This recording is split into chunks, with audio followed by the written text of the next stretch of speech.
bấm bấm 3 lần. Này chi. Bấm cho mặt. Nè.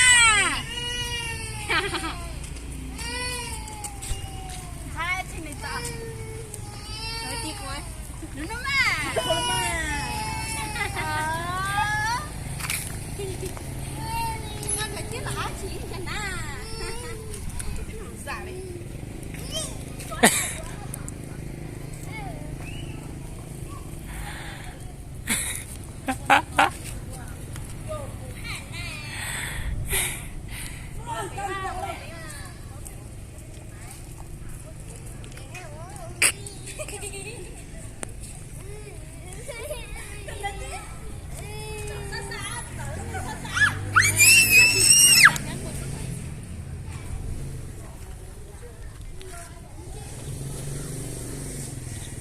하나네.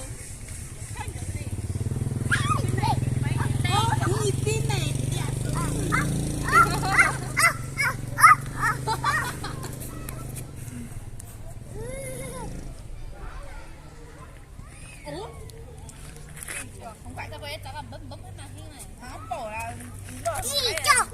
rồi. Nó phải là là cầm hai thằng trắng là là bị vô mà không bị những cái đồ nào hay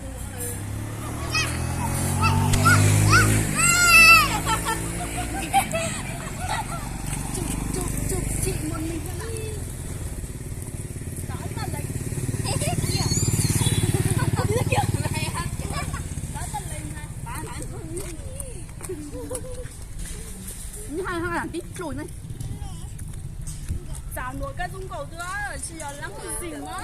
Tí chừng này là Con nè. Kìa. Nè. ủa cái dây kim mặc đi nhầm lại nó có à. Mình tổ. Con mẹ này.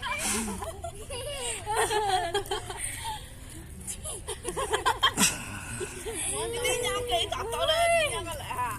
Không sợ, không sợ, không sợ.